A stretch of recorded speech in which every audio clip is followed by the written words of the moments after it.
It begins again.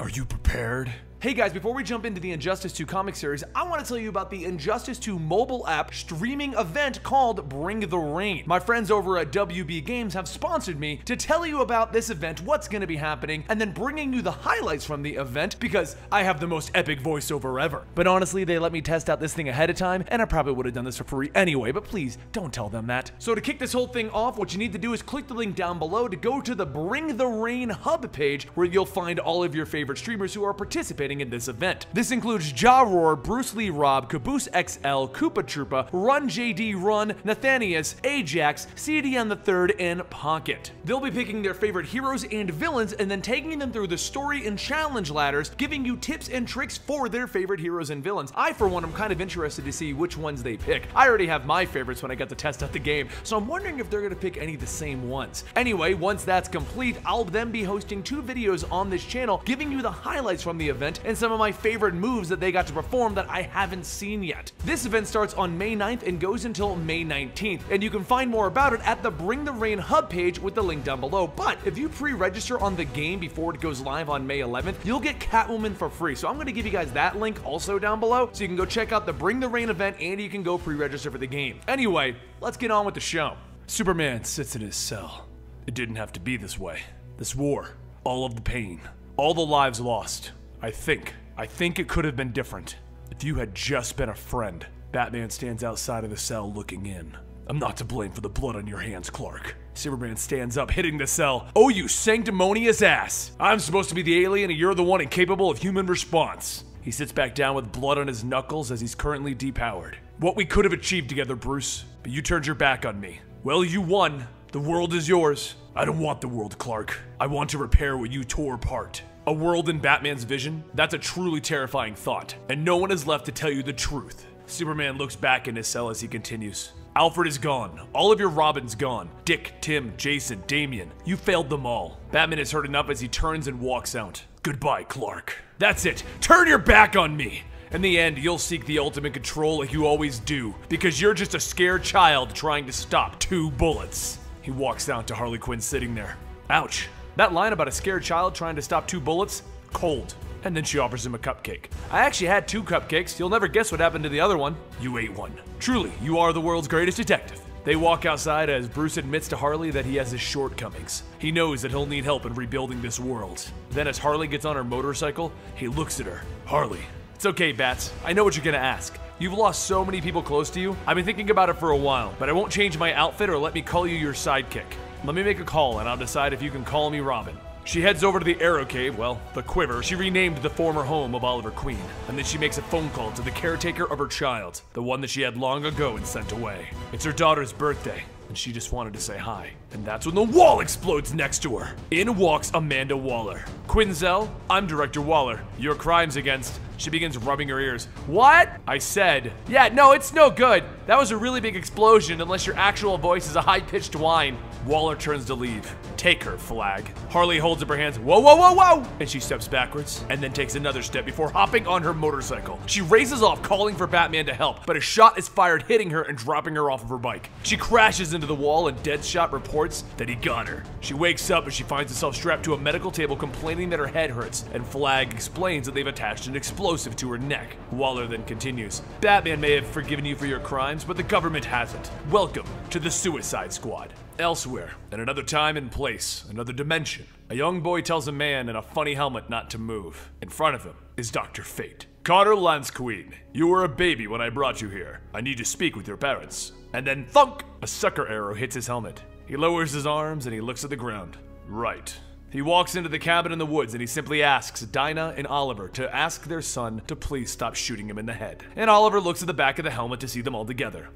Good grouping. In his defense, the helmet makes for a shiny target. Dr. Fate removes his helmet. This helmet is not a shiny target. It holds untold power. And Oliver tells his son, enough. Dinah then asks, why is he even here? And he looks at his helmet. I know that I was wrong to bring you to this universe, Dinah, to work against Fate. The helmet grows heavier. Oliver and Dinah both agree that this doesn't look good. Fate holds up his hand with the powers growing within it. Black Canary was supposed to die, and she Sonic screams back at him. Dr. Fate is thrown through the back wall and out onto the grass, where he stops his momentum, telling her no. Arrows begin to fly down in his direction as he breaks them using his spells. So Oliver tells her, "Hey, pretty bird," the black one. Dr. Fate raises into the air telling them to stop, and Oliver fires and it goes through the magical shield into Fate's hand. He floats back down to the ground in pain as Oliver explains, "Haha, magic arrow. Bet that stings." He then walks over, tearing it out of Fate's hand, and Fate once again tells him, "Wait, you misunderstand. I'm not here to hurt you. You said that Dinah was supposed to die.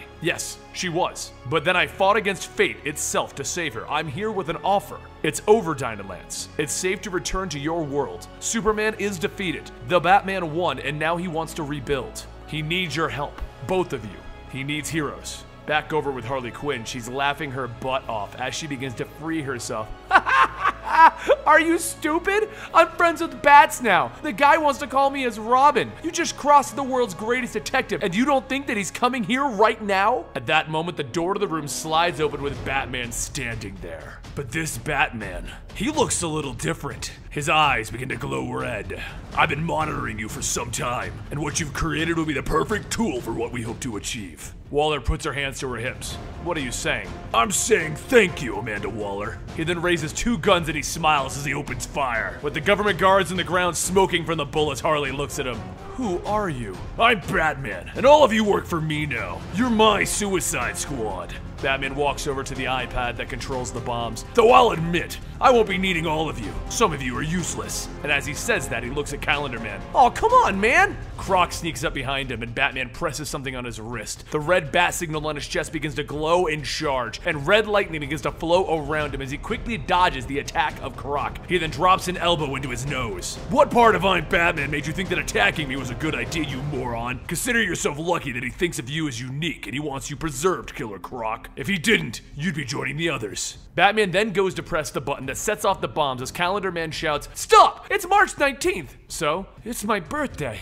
And Batman presses the button. Multiple heads explode with blood and brain matter flying around. And in the end, Calendar Man still is standing there, covered in the mess that just happened around him. "I'm alive! I'm useful!" "No, you're definitely not," Batman says, pressing the button. "Stupid government technology." Batman tells his squad to get ready for extraction, and they walk outside, dropping all of the guards in their path. The helicopter lands, and Batman hands the iPad to the soldier, and he tells him to give him a second. "I guess we're doing this now. I know you're there. You may as well come out." And in the light of the lightning stands Bruce. "I didn't want us to meet like this. Not yet. I wanted it to be better, more momentous. Take off the cowl. It doesn't belong to you." Batman then charges up with the red lightning again. "You're wrong. It absolutely belongs to me. I think I'll remove yours. You're wasting it anyway." Bruce jumps in to kick him, but he's blocked instantly. Then, with seemingly crazy speeds, he punches Bruce in the stomach before blocking another attack and sweeping his legs out from underneath him. Bruce is on his knees as the Batman looks at him. "Oh look,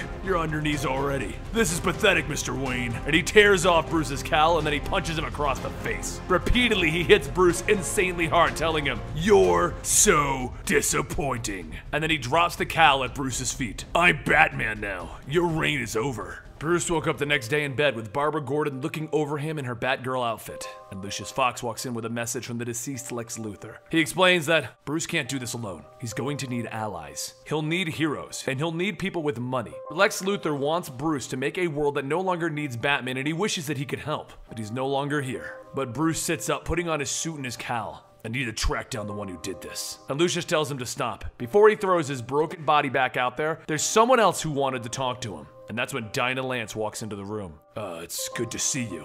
Dinah runs in for a hug. "Come here, you emotionally stunted freak." Bruce hugs her back, and then Oliver Queen enters. Bruce asks how, but Dinah explains that it's an alternate dimension Ollie. Bruce explains, "This is great. I need people to help save the world. Cost is going to be high." And Oliver goes right on the defensive. "You arrogant bastard. You think only rich people can save the world? Well, let me tell you." And he stops him. "I want you both in the group. You said you needed money. I also need people with ideas and their hearts in the right places. You're a billionaire, Ollie." "Huh? No, I was a billionaire. I lost it all and I live in a cabin in the woods now. It's my only asset." "None of that happened in this dimension. So you can take over your predecessor's life, you and your wife." Ollie once again is confused. "Well, Dinah and I aren't actually married." She takes a knee. "Let's fix that. Will you marry me again for the first time?" Do we have to do this in front of Batman?" He turns to Batman. "Could you do your disappearing thing?" Ollie then turns back to Dinah, and then he looks back again, and Batman's gone. "How does he even do that?" And then he gets down on one knee with her. Dinah Lance, my pretty bird, will you marry me again for the first time? That's when their son walks in disgusted by this and the alarm begins to blare. Barbara shouts out, it's the prison alarm! Reports begin to fly in that they've lost all the power in the prison, and the first question that goes out is, what about Superman's cell? Meanwhile, at that very cell, Clark looks at his hand and he makes a fist. He then hits the cell door so hard that it cracks the glass and makes a hole. And then he looks at his freedom just on the other side.